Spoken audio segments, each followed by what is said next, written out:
šiandien ryte pagalvojau, apie ką norėčiau pakalbėti. Ir pirmas žodis, kuris atėjo į galvą, tai yra perseverance, tai yra atkaklumas. Ir man trūksta atkaklumo. Ir praktiškai visiems mums trūksta atkaklumo gyvenime. Nes pats pagalvok, kiek kartų gyvenime kažko ėmeisi ir metei, nustojai tai daryti, susidūrė su vienokiais ar kitokiais sunkumais. Ir praktiškai bet kurioje gyvenimo situacijoje, nesvarbu, ko besimtume, ko besigriebtume, ką bedarytume, visur yra tam tikras kažkoks barjeras. Ir vieniem tas barjeras jisai yra storesnis, kitiem tas barjeras yra plonesnis, vieniem jisai yra arčiau, kitiem jisai yra toliau.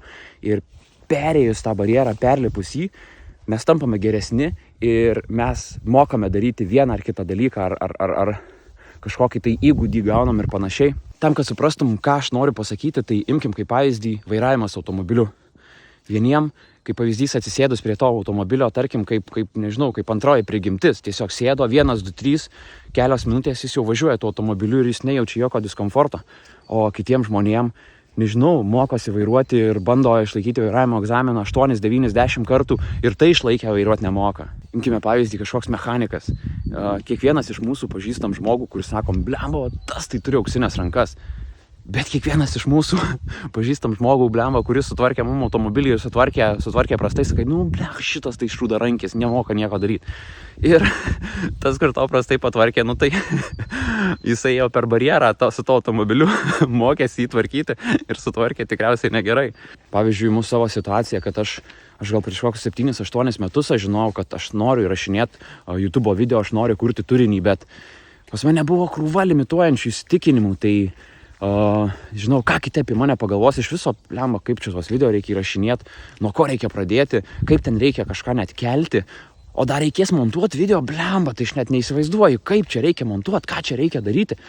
Ir ką kiti apie mane pagalvos, žinai, ką draugai mano pagalvos, ką klasiokai mano pagalvos, ką tėvai mano pagalvos, ką jie pasakys, pamatė mano video, o aš noriu kalbėti kažkokiam gal griežtesniem temam, blemba, gėda man bus, o kaip iš vis atrodau, eik tu savo, nežinau. Ir tie įsitikinimai mane stabdė labai ilgai, bet apie šitos įsitikinimus, kaip juos panaikinti, aš sukursiu kitą video ne lauke, nes dabar labai šalta ir tai užtruktų galbūt valandą kokią laiko. Tai bus kitas video apie tai. Bet idėja yra kokia, kad nesvarbu, ką mes bedarytume, susidursim su tam tikrais kažkokiais sunkumais. Ir kol mes tų sunkumų neįveiksim, kol atkakliai nepereisim to viso šūdo, tol mes netapsim tuo, ko norim tapti, mes negausim to, ko norim gauti, mes neišmoksim to, ko norim išmokti. Čia su visais darbais, su visais įgūdžiais, su visko aplamai gyvenime, taip yra. Imkim sportą kaip pavyzdį.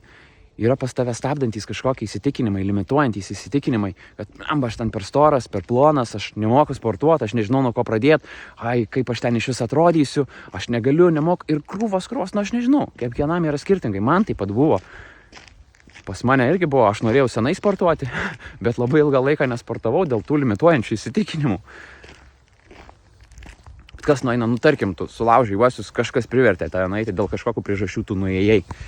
Tada susiduri su kitom problemom, tai tu net nežinai, kaip kelt tą štangą, nuo ko pradėti, kokius pratimus daryti, kaip daryti, ką tu darai, tu dažniausiai kopijuoji kitus, kurie yra aplinkui tave. Ir dažniausiai ir tie nemoka daryti nieko, ir tie dažnai kažkaip keistai daro. Ir tu juos kopijuoji. Tada tu net nežinai, ką valgyti, kaip valgyti. Tu papratęs buvai sumuštinius kapot, žinai, o dabar žinai, kad reikia sportuoti, tai kažką kito reikės tikriausiai keisti ir vėl bandai kažką kopijuoti. Informacijos naujos įgauni. Ir tu gal 30 dienų sportuoji ir tu nematai jokių rezultatų, nieko nesimato, nesupranti, taip truputėlį pakeliu ant štangos 2 kg, 3 kg daugiau, bet ar čia progresas? Ir kažkuriuo metu sprogsta tas barjeras, kažkuriuo metu tu pereini tą barjerą ir žiūri, kad gamba kažkokia jau gysla iškilo, o žiūri ant štangos, pakeliu jau ne 2 kg, jau 10 kg daugiau.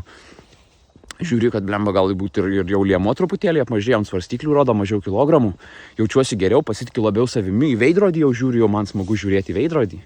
Ir jeigu tu dabar galvoji, kad aš tau pasakysiu kažkokią magišką frazę, pasakysiu kažkokius motyvuojančius žodžius, pasakysiu kažką tokio tiesiog sudrebinančio žemę ir tavo gyvenimas pasikeis ir tu būsi atkaklesnis, va šito gyti man ir trūksta, va, to atkaklumo, kaip man jį pasiekti. Ir Dien, nuvilsiu tave, mes, man atrodo, visi žmonės turim kažkokį romantinį įsitikinimą, kad vat, mums trūksta vat, tiek nedaug kažkokio, nu, vat, kažko labai nedaug. Tai ir tai trūksta kažkokią, vat, dar vieną knygą, dar vieną knygą perskaitysiu ir viską, žinai. Aš jau tapsiu geresniu, žinai, vat, pas mane viskas pasikeis. Arba aš pažiūrėsiu dar vieną seminarą. Man trūksta vieno motyvacinio video, dar vieną Tony Robbins motyvacinį video ir varau. Ne. Niekas nepasikeis iki kol tu net nepradėsi daryti. Vienintelį patarimą aš tau turiu, tiesiog daryk. Ir aš kaip pirmą kartą išgirdau toks, tiesiog daryk, taip, aš žinau, tai čia taip. Ir durnam aišku, kad reikia tiesiog daryti. Bet aš nedariau. Ir tu nedarai, ir praktiškai ne vienas mūsų nedarom išgirdę tiesiog, o blemba, jo geras patarimas, tiesiog daryk. O visą kitą įsiaiškinsi. Atkaklumas vieniem yra įgimtas, o kitiem jis ateina per laiką. Jis ateina per laiką, įgaunant daugiau pasitikėjimų, daugiau sužinant apie tą dalyką,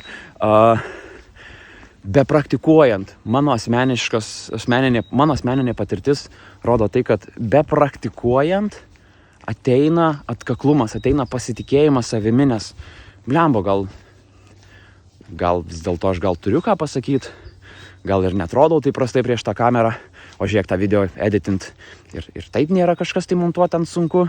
Ką kiti apie mane pagalvos, nu, kiti ir taip apie mane kažką galvoja, tiesiog jie nesako man į akis, o to į interneto komentarus parašys, nu, taigi praktikuok, ką praktikuoji, daryk, ką darai, jeigu nori kažko pasiekti, tai siek, jei nori kažkokį įgūdį gauti, tai jį ir daryk, ir per laiką atkaklumas pas tave atsiras. Vieną kartą mesi, antrą kartą mesi, trečią kartą mesi, nu, bet jau ketvirtą kartą žinosi, ką daryti pirmais 5 žingsniais.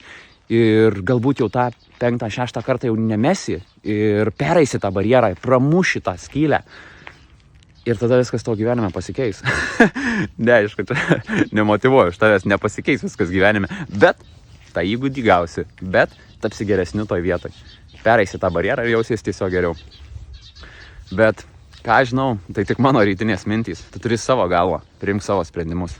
Get the fuck out of bed, bitch, go!